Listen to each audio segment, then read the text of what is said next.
एका ठिकाणी एक पुरुष अगदी चांगल्या पद्धतीचं काम करत होता, म्हणजे चांगल्या ठिकाणी नोकरीवर होता, त्या ठिकाणी काम करत होता.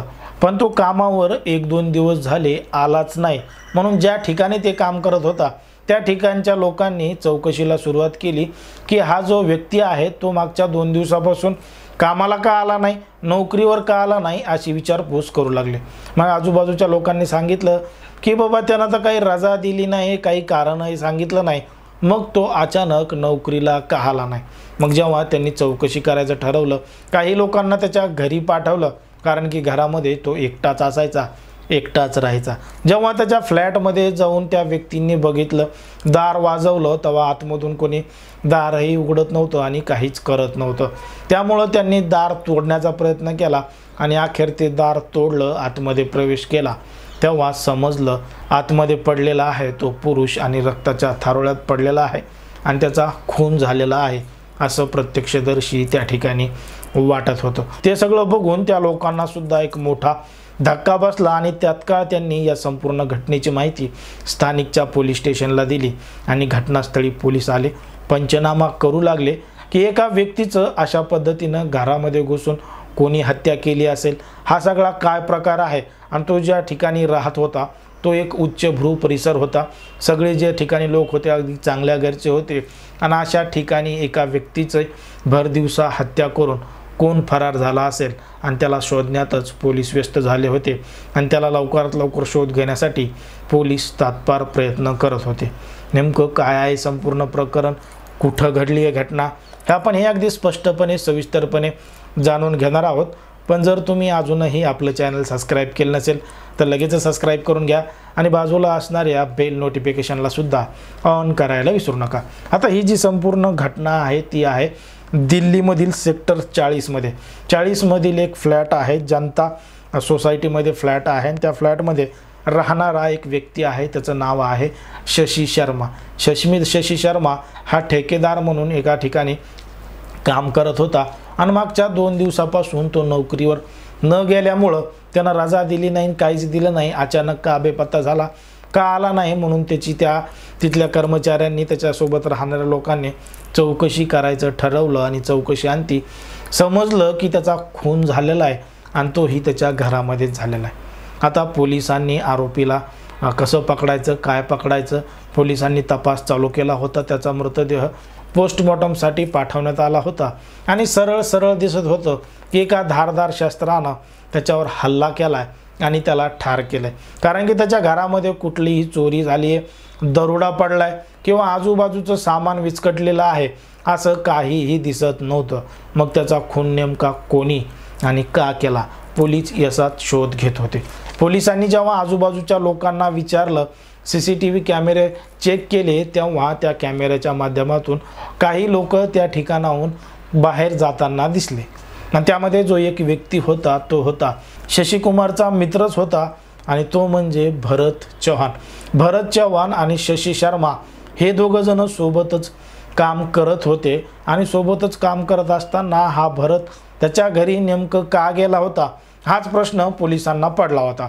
पोलिसांनी जेव्हा त्या भरतला ताब्यात घेतलं, त्याची कसून चौकशी केली, तेव्हा त्यानं सांगितलं भरतच्या बायकोचं आणि ते शशी शर्मा आहे त्या दोघांचं लफडं होतं. हे दोघं जण एकमेकांसोबत संबंध ठेवत होते आणि एकमेकांच्या प्रेमात सुद्धा पडलेले होते. भरतनं सांगितलं की शशी त्याच्या अगदी जवळचा मित्र होता आणि त्यांनी दोस्तीमध्येच मैत्रीमध्येच अशा पद्धतीचं कृत्य केलं म्हणून मी त्याला ठार केला. पण जेव्हा त्याला सगळं काही सविस्तर विचारलं तेव्हा त्याच्या बायकोला सुद्धा ताब्यात घेतलं आणि त्याचा अजून एक मित्र होता त्याला सुद्धा ताब्यात घेतलं. त्याच्या बायकोचं नाव आहे सीमा आणि त्याच्यामध्ये अजून एक जो आरोपी आहे त्याचं नाव आहे राजा तिवारी.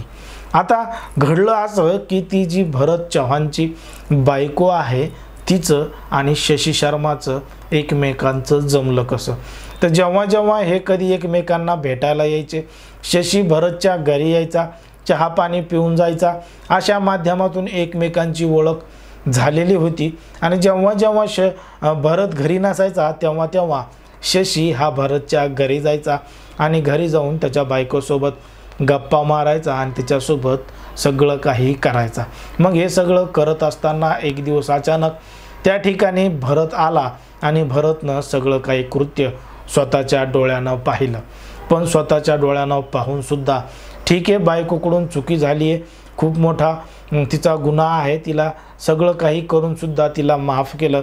आणि तो शशीसुद्धा त्याच्या जवळचा मित्र आहे म्हणून त्यानं या दोघांचे जे काही संबंध होते त्याच्यावर पडदा टाकण्याचं ठरवलं.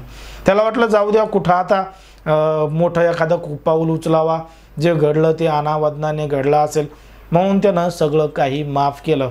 मात्र समज दोघांनाही दिली की मी फक्त हे नात्यामुळं आणि समाजामध्ये होणाऱ्या बदनामीमुळं थांबवत आहे, नाही तर आत्ता तुमच्यावर कारवाई करू शकतो, तुम्हाला वाटेल ते करू शकतो. पण समाजामध्ये होणाऱ्या बदनामीमुळं त्यानं सगळं काही करण्याचं ठरवलं नाही आणि त्यानं एकदम शांततेनं घेतलं. त्या दोघांच्याही संबंधावर पडदा टाकला. मग त्याला काही दिवसानंतर अशाच पद्धतीनं त्याला वाटलं आता तरी सुधारले असतील, हे झाले असतील. मात्र एक दिवस अचानक जेव्हा भरत घरी आला तेव्हा त्याची बायको ही कोणाशी तरी फोनवर बोलत होती. मग यानं जेव्हा कोणाशी तरी फोनवर बोलतीये हे बघितलं, कॉल डिटेल्स चेक केले, तेव्हा ते कॉल डिटेल्समध्ये नाव आलं शशी शर्माचं.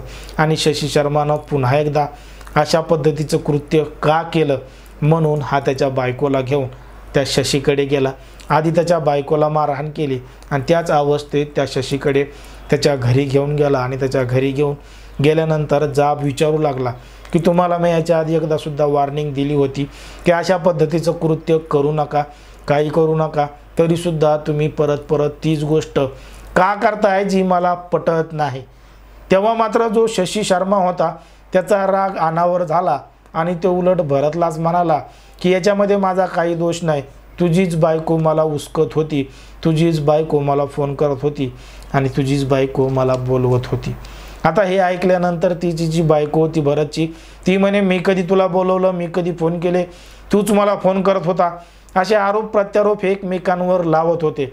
मग याच रागाच्या भारात शशीकुमारनं त्या सीमाच्या एक कानफाटीत गैर लावली, म्हणे कशाला खोटं बोलतेस, तूच मला फोन करत होती.